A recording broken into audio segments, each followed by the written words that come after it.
Olá, pessoal. Vamos iniciar nossas aulas no ambiente virtual. Eu fiz uma pequena troca dos módulos, tá? Esse módulo a gente vai falar sobre a UTI, e o módulo 2 eu transferi ele para o módulo 3 porque é o BLS. E a parte teórica e a prática, elas se interagem. Então, achei melhor manter esse módulo da melhor forma possível. E hoje nós vamos falar um pouquinho sobre monitorização e hemodinâmica, tá? O que seria isso? O que é monitorizar? Um piloto de avião, ele monitora a cada momento, mesmo que você hoje tem, ele pode colocar no piloto automático, né, o avião, ele já é mantido, ele tem que monitorizar a cada minuto para prevenir, avaliar, avisar e agir, tá? Então, ele tem que prevenir qualquer acidente, ele tem que avaliar o que está acontecendo, avisar, de repente, o que precisa e agir no momento correto. A mesma coisa acontece nos pacientes da UTI. Ele tem que ser monitorizado. A gente tem que prevenir qualquer intercorrência, avaliar o que está acontecendo, avisar as outras equipes, se for o caso, e agir que na mudança da conduta. E quais são os objetivos dessa monitorização hemodinâmica? A gente tem que identificar uma instabilidade hemodinâmica, sua causa, monitorizar a resposta à terapia. Quer dizer isso, eu tenho que ver se esse paciente ele está se mantendo sem alterações hemodinamicamente falando, monitorizando, e se ele apresentar alguma instabilidade, eu tenho que identificar qual é a causa que está levando essa instabilidade e monitorizar para que me possa dar a resposta à terapia correta. Então, ela visa o quê? A medição frequente e repetitiva das variáveis fisiológicas, que a gente vai falar um pouquinho mais sobre isso. Então, eu tenho que medir frequentemente, de maneira repetitiva, as variáveis fisiológicas desse paciente. E qual o propósito dessa monitorização? Auxiliar o diagnóstico dos diversos distúrbios cardiovasculares, orientar as terapias para minimizar a disfunção cardiovascular, conseguir avaliar o meu prognóstico dos dados obtidos, tratar os distúrbios que apareçam, avaliar a resposta que eu estou tendo na minha terapia e fornecer informações qualitativas e quantitativas das pressões intravasculares. Eu tenho que avaliar, sim, a resposta do que eu estou fazendo, da minha terapia, para ver se eu vou precisar mudar minha conduta ou não. A finalidade dela é reconhecer e avaliar os possíveis problemas em tempo hábil, com o objetivo de estabelecer uma terapia imediata e adequada. O que significa isso? Eu tenho que verificar se meu paciente está monitorando febre durante a internação, eu tenho que identificar qual é o possível problema, qual é a origem desse estado febril, para que em um tempo hábil, em um tempo eu possa estabelecer uma terapia imediata, que às vezes é só a medicação, e adequada, mas eu medico esse paciente e vejo se essa medicação está sendo adequada para aquele momento. Os métodos da monitorização, eles podem ser invasivos e não invasivos. Nós vamos falar aqui os métodos não invasíveis, que é o que vocês mais vão ver na UTI, que é aquele monitor que fica ao lado do paciente. Então, que chamamos de monitor paramétrico. Esse monitor, vocês vão observar, tá? À beira-leito, próximo do paciente, e ele vai passar o que está acontecendo hemodinamicamente com esse paciente. Então, aqui, novamente, o monitor, tá? Se esse paciente, ele acaba descompensando, muitas vezes esse monitor, ele tem um aviso sonoro também, ele começa a apitar, por isso que nas UTIs tem aquele barulho, né? Ficar apitando, que é para verificar o que está acontecendo com esse paciente e criar um alerta. Existem UTIs onde esses monitores, eles ficam numa tela do computador, na mesa do próprio médico, e ele consegue monitorar vários pacientes ao mesmo tempo. Tá? Aqui as nossas do hospital, a gente não tem isso, cada paciente tem o seu monitor à beira-leito. Então, a monitorização hemodinâmica não invasiva. é aquela que não há comprometimento das barreiras de proteção do paciente, tá? Então, eu não comprometo o paciente. Eu não tenho uma invasão de um catéter, como um PIC, nos pacientes neurológicos, em que é colocado de maneira invasiva para o paciente, para ele ser monitorado. Então, isso é uma monitorização invasiva. Ela é muito específica e por isso que a gente não vai se ater a aprender um pouco sobre isso. Na não invasiva, eu tenho que verificar menor risco de complicações, ela tem que ser de fácil manuseio, um custo baixo, tá? E vai confirmar os exames que eu solicito por dia. Então, ele serve para confirmar os exames que eu estou solicitando para aquele paciente. Quais são as indicações? Sinais vitais instáveis, eu vou verificar. Nos traumas, paciente com uma hipotensão importante que precisa ser monitorado, na oligúria, na perda sanguínea, na taquicardia, na febre, na desidratação, no infarto agudo do miocárdio, na exacerbação do ICC, que é insuficiência cardíaca congestiva, na cetoacidose, na pneumonia, na parada cardiorrespiratória, na asma aguda com angústia respiratória e injúrias cerebrais com um Glasgow menor que 9, ou seja, um paciente não responsivo, um Glasgow menor que 9, ele tem que estar sempre sob uma monitorização hemodinâmica. Quais são as variáveis fisiológicas? O que eu vou conseguir monitorizar esse paciente fisiologicamente? A pressão arterial, tá? Pressão sanguínea arterial, a frequência cardíaca, a temperatura, a frequência respiratória, o eletrocardiograma, a monitorização respiratória não invasiva, o ecodoppler, que é o TC, e uma avaliação neurológica não invasiva.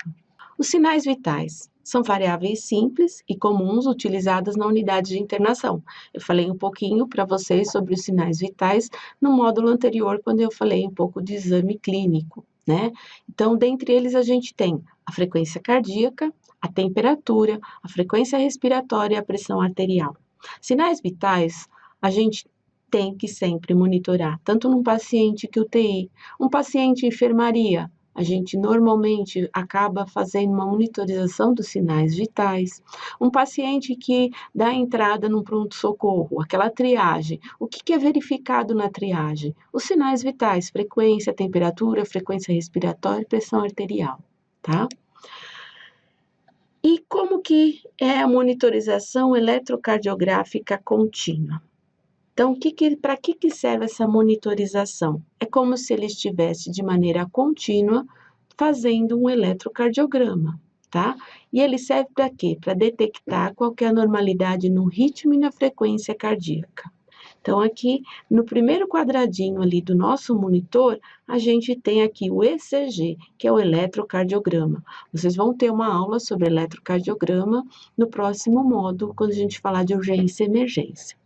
E ela pode ser dividida em uma monitorização ligada por fios, tá? Então, aqui os eletrodos ficam no paciente e é conectado aqui no nosso monitor. Ou na telemetria, que é esse outro tipo aqui, a telemetria. É meio que um aparelhinho portátil também, com eletrodos, mas ele fica aqui nessa telemetria. Na unidade de UTI, vocês vão ver nesse monitor. Onde vocês vão poder observar também? Nos centros cirúrgicos. O monitor que existe no centro cirúrgico segue esses parâmetros, tá? Então, a frequência cardíaca. Repetindo um pouco, a gente já falou isso anteriormente.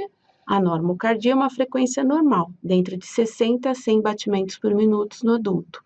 A bradicardia com uma frequência menor que 60 batimentos por minuto no adulto. A taquicardia, a frequência cardíaca maior que 100 batimentos. Aí o pulso, eu tenho que ver se ele é um pulso irregular, um pulso que tem alterações na formação e na condução do impulso elétrico, ou ele é um ritmo sinusal, um ritmo fisiológico regular do coração.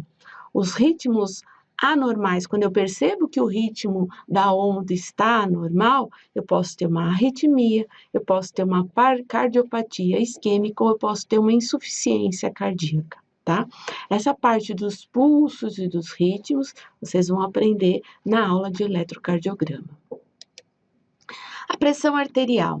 Ela reflete a situação geral da circulação, porém necessita de dados de diagnósticos específicos. Então, eu preciso saber que aquele paciente, aquela alteração da pressão arterial, às vezes está relacionado com o momento dele, ou com o diagnóstico já pré-estabelecido.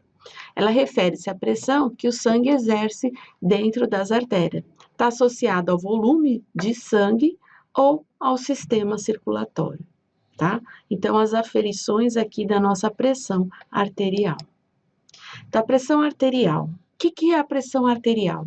A pressão arterial, eu vou ter uma força de contração do ventrículo e eu tenho a quantidade de sangue lançado pela artéria em cada contração. Se eu tenho um paciente que tem uma perda muito importante de sangue através de um trauma, que está com risco de um choque hipovolêmico, uma perda de volume de sangue, o que você vai observar nesse paciente? A pressão arterial dele diminui. É um paciente que você tem menos quantidade de sangue sendo lançado no coração a cada contração, tá? Então, quanto maior a capacidade cardíaca de bombear o sangue, maior a quantidade de sangue será ejetado.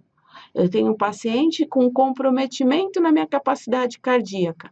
Logo, ele também altera o quê? A quantidade de sangue que será lançado. Ele vai ter uma hipotensão. Ele vai ter uma pressão mais baixa. E muitas vezes ele é monitorado, e muitas vezes esse paciente, você precisa que essa pressão se mantenha, em alguns casos, uma hipotensão para não comprometer o quadro clínico do paciente. Então, aqui está no monitor a pressão arterial, tá? Esse aqui que fica ao lado é a média da pressão, tá?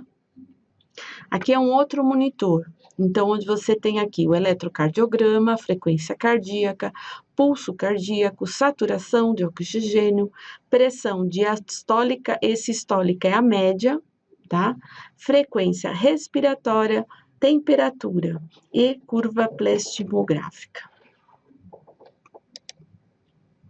Temperatura, aqui ao lado, ele monitora também a temperatura desse paciente. O aumento da temperatura mostra alguns sinais durante a monitorização. Você pode estar diante de um processo infeccioso ou diante de um processo não infeccioso. O aumento da temperatura, ele causa uma alteração no metabolismo celular, uma alteração no consumo de oxigênio e na produção de CO2. Isso faz com que aumente as demandas tanto do coração quanto do pulmão, levando a um estresse adicional ao sistema cardiopulmonar do paciente. Por isso que a temperatura é sempre monitorada.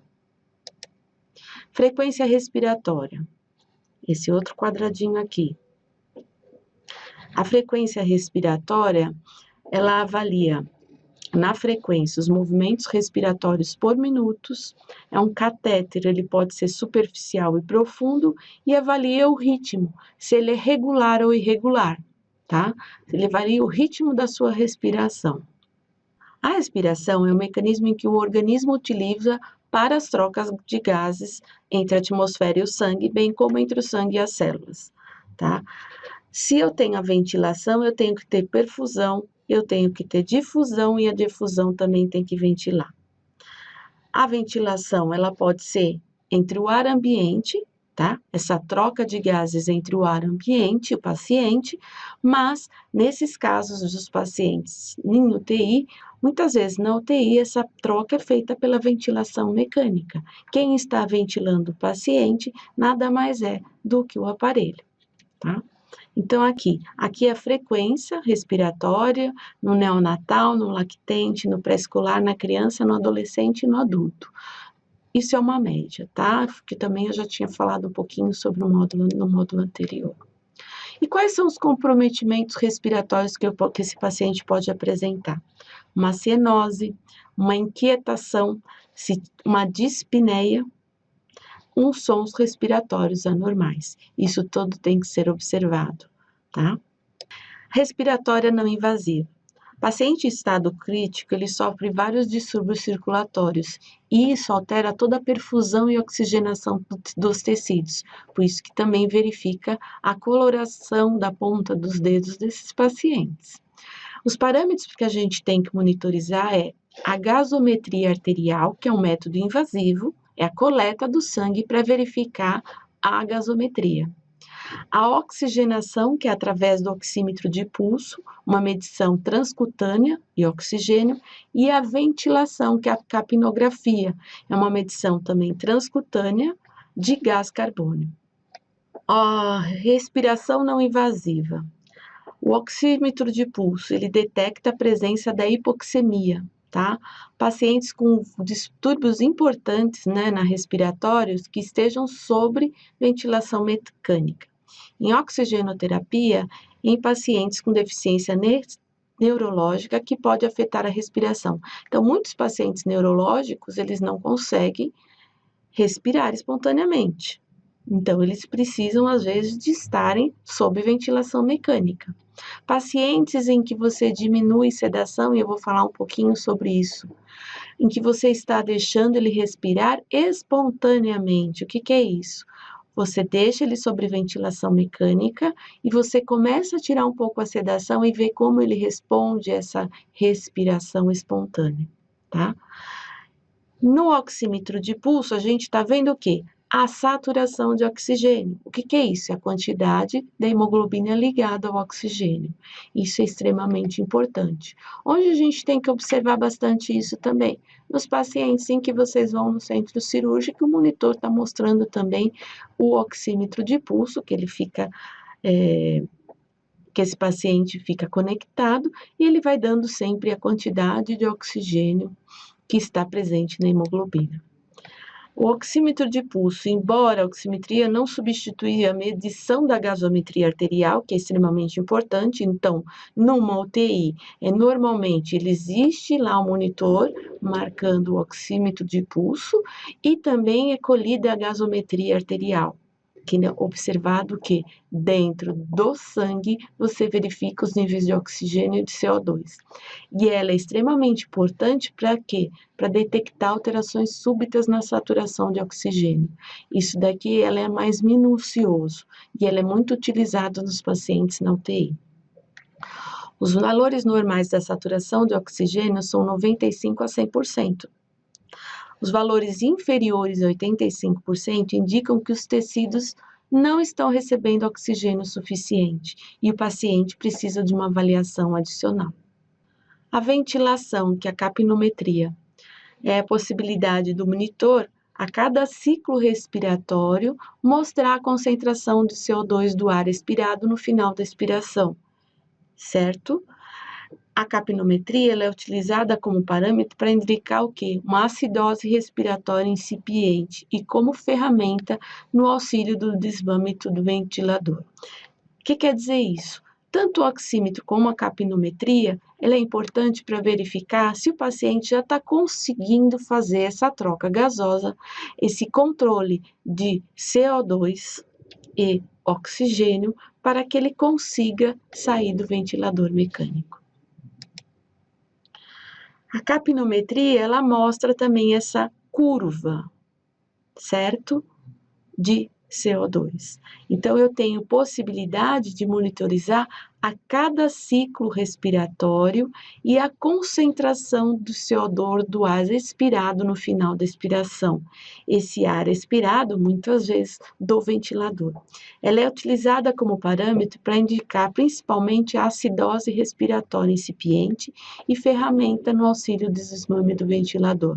Então, pessoas precisando tirar esse paciente do ventilador, eu preciso tirar ele da ventilação mecânica. Eu tenho que monitorar o quê? A capnometria, o CO2 dele, a concentração do CO2 dele. E onde a gente observa aqui? Então, aqui é a saturação de oxigênio. Então, esse paciente, ele está saturando 100%. E eu estou vendo aqui a saturação do CO2, a presença do CO2. E aqui é a curva da capnometria. Pressão arterial média. O que é a pressão arterial média? Quando a gente indica esse monitoramento da pressão arterial média? em pacientes graves com instabilidade hemodinâmica, choque de qualquer natureza, monitorização intraoperatória de cirurgias de grande porte, crise de hipertensão arterial, uma infusão contínua de drogas vasoativas, né? Isso é muito comum, às vezes, nos pacientes sob ventilação mecânica, o uso de balão intraórtico, no trauma neurológico ou no politrauma, e na coleta seriada de gasometria em pacientes portadores de insuficiência respiratória. A tomada da decisão. Então, uma vez que eu coletei todos esses dados, interpretei de forma correta esses dados, eu vou tomar minha decisão. Por isso que esse paciente em unidade de terapia intensiva, ele é monitorado minuto a minuto, segundo a segundo, tá? A qualquer momento eu tenho que interpretar se está tendo alguma alteração e agir de forma correta para que meu paciente tenha uma boa evolução. Mas de nada adianta eu monitorar se eu não tenho um profissional. Então, o melhor monitor é o profissional, o observador e dedicado. Então, não adianta nada eu ter os melhores equipamentos se o profissional que está ali, ele não consegue identificar, observar e interpretar de forma correta os dados que estão sendo obtidos. Tá? Obrigada, pessoal. Vamos para a próxima aula logo a seguir.